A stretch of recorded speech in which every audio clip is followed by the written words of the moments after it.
Hello friends, my name is Shayla and today I'm here to finally give you my favorite reads of 2017.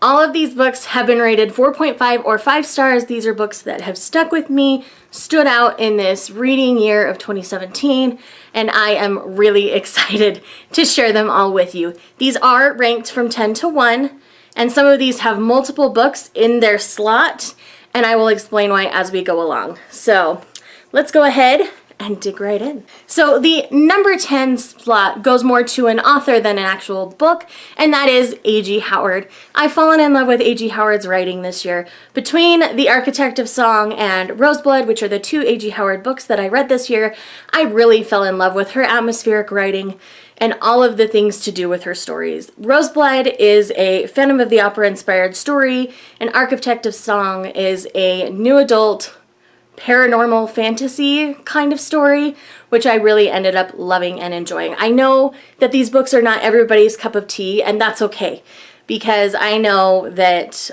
I find a lot of enjoyments in her books. I plan on reading more A.G. Howard this upcoming year, so look forward to that in my future wrap-ups. My number 9 slot again goes to two books, and I loved them for the same reason. Both of these books received 5 stars, but I will talk about them individually. The first being Daughter of the Forest by Juliet Marillier. This book is a fairy tale retelling, I forget of which, Six Swans fairy tale, I think.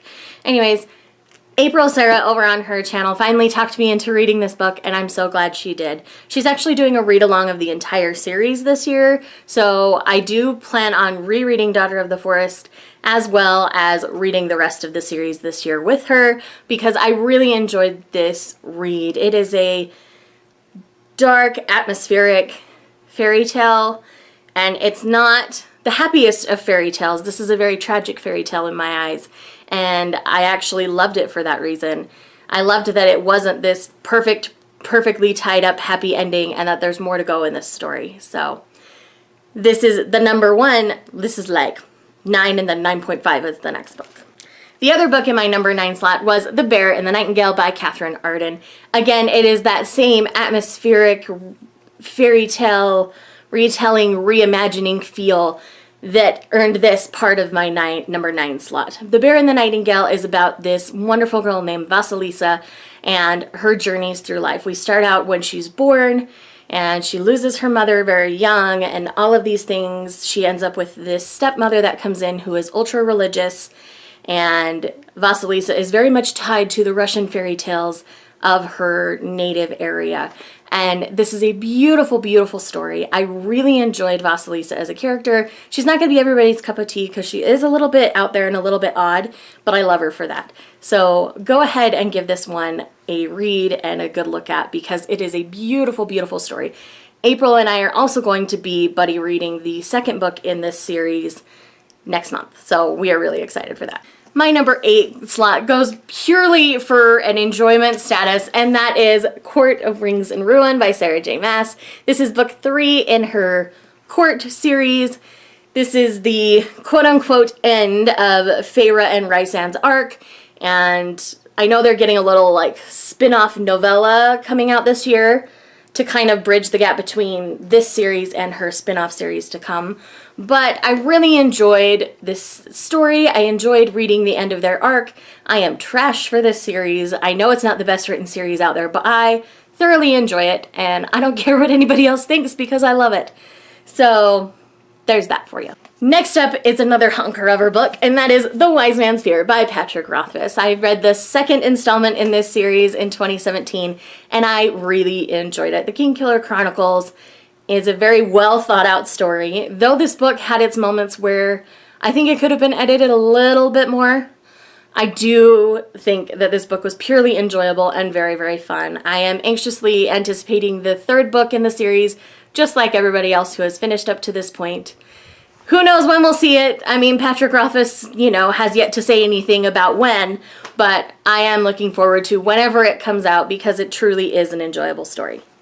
Next up is actually a collection of poems. It was one of the first ones I read this year because I started to dabble into poetry a little more this year than I ever have, and that is Neon Soul by Alexandra L. This is a very positive uplifting collection of poems, and this is kind of like about what happens after all the rough stuff. This is the, you know, the light at the end of the tunnel kind of poetry, and I really enjoyed it for what it was. As you can see, I've tabbed many passages, and I've revisited this actually twice now since my initial reading, and I really enjoyed this particular poetry collection. So if you have not checked out Neon Soul, I highly suggest you do, because it was very enjoyable for me. My number 5 slot goes to another honker of a book, and that is Oathbringer by Brandon Sanderson. This is book 3 in his Stormlight Archive. I can't really tell you anything about this because it is ultimate spoilers for the other 2 books, but I do highly suggest you go and pick up the Stormlight Archive by Brandon Sanderson if you enjoy his writing at all. In this story, we have so much character development and so much story progression, it kind of blows me out of the water, actually. So this is a 1,200 page novel. It took me 3 weeks to read this, and I'm glad I took the 3 weeks to read it. There were points where I had to put this down and digest things that had happened in the story, and I really enjoyed it for what it was once again. So check out the Stormlight Archive if you haven't already. Number 4 actually goes to my most surprising read of the year, and that is Most of All You by Me As Sheridan. This is an adult romance novel in which it feels a little bit like Pretty Woman, where we've got this woman who's a stripper who has a young man come seeking to pay her to learn to interact with other people. And this book surprised me at every turn. And this didn't fall into the cliche that is Pretty Woman necessarily, but it really was an enjoyable read. If you have ever read Me As Sheridan, I highly suggest you pick this up, but I suggest you pick it up anyway, because I feel like this is a story about how you can't depend on another person in a relationship. You need to learn to stand on your own 2 feet and then both choose to be together. And that's something that I've gone through in my life, and my husband and I choose to be together every day. And I feel like this book is a good expression of that sentiment. And I think that's why it ended up sticking up with me much more than I ever expected it to, because I got like 40, 50 pages into this, and I'm just like, I don't know about this book, because this was one that I picked up for review. But then I read another 50 pages, and it was a completely different thing than I was expecting. So I really enjoyed this. Please go pick it up and read it, because I think everybody should. My number 3 slot was, again, a book that really surprised me this year, and that is Neverwhere by Neil Gaiman. This is a kind of portal fantasy style book. Well, not really portal fantasy. If you've read A Darker Shade of Magic, it's a little bit like that. Neverwhere is like a branch of London that lives underneath London, and all the creatures and the people that get lost and end up in Neverwhere. So obviously our main character in this story has fallen between the cracks and ends up in Neverwhere, and this is his journey to get out of Neverwhere and go back to the real world. It is a fun romp and ride, and I really enjoyed this. I plan on reading more Neil Gaiman in 2018 because I enjoyed this so much. If you have not picked up Neverwhere, I highly suggest you do. The penultimate slot on this list, number 2, goes to Burial Rites by Hannah Kent. This was actually one of my last reads of this year, but it is utterly stunning and beautiful. This is about the last woman executed in Iceland, if I remember correctly. This is a woman who is accused of murder, and because the jails are overfull and she was causing problems in the jail she was at, she was actually sent to go live with this family until her execution date.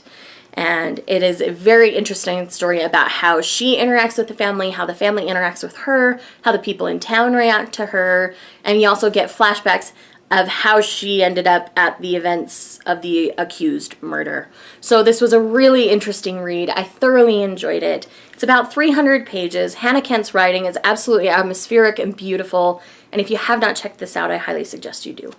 And last but not least, on my list of reads for 2017, the winner is the Daughter of Smoke and Bone trilogy. I finally picked up the Daughter of Smoke and Bone trilogy this year and ended up binge reading the entire series within a month's time.